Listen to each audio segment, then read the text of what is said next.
ধরুন আপনি জঙ্গলের ভেতর হাঁটছেন, চারপাশে শুধু পাতার খসখস শব্দ আর হালকা কুয়াশা। হঠাৎ আপনার পা কিছুর উপর পড়ল, ঠান্ডা, পিচ্ছিল আর ধীরে ধীরে নড়ছে।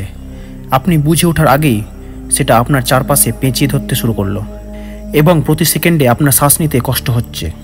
হ্যাঁ, এটাই পাইথন, একটা সাপ যা বিষ ছাড়াই মানুষকে মেরে ফেলতে পারে।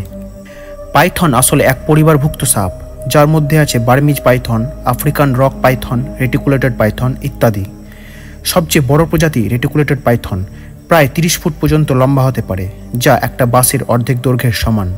ওজন 100 কেজিরও বেশি এবং শিকারকে জড়িয়ে ধরে এক বিশাল চাপ প্রয়োগ করে। এরা বিষাক্ত নয়, কিন্তু এদের কামড়ের পর শক্ত কুণ্ডলিতে শিকারকে এমনভাবে চেপে ধরে যে রক্তপ্রবাহ বন্ধ হয়ে যায় এবং শিকার শ্বাসরুদ্ধ হয়ে মারা যায়। পাইথনের শিকার ধরার ধৈর্য অবাক করার মতো। এরা ঘন্টার পর ঘন্টা, এমনকি দিনের পর দিন স্থির হয়ে শিকার আসার অপেক্ষা করে। এদের দৃষ্টি ও ঘ্রাণ শক্তি খুবই উন্নত আর তাপ শনাক্ত করার ক্ষমতা আছে, যার সাহায্যে অন্ধকারেও শিকার চিহ্নিত করতে পারে।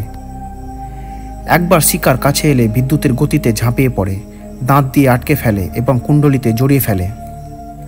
একটা মজার কিন্তু ভয়ঙ্কর তথ্য হলো পাইথনের চোয়াল অত্যন্ত নমনীয়। এরা নিজেদের মাথার চেয়ে 4-5 গুণ বড় শিকারও গিলে ফেলতে পারে। অনেক সময় হরিণ, বুনো শূকর, এমনকি মানুষ পর্যন্ত এদের শিকার হয়েছে বলে রেকর্ড করা হয়েছে।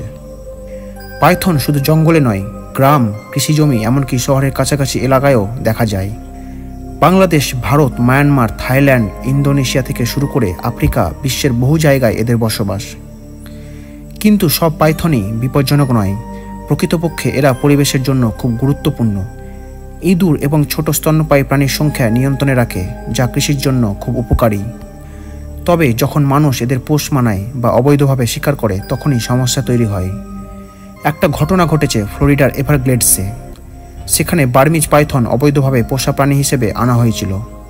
পরে যখন মালিকরা এদের ছেড়ে দেয়, তখন এরা স্থানীয় প্রাণী প্রজাতিকে ধ্বংস করে দিতে শুরু করে।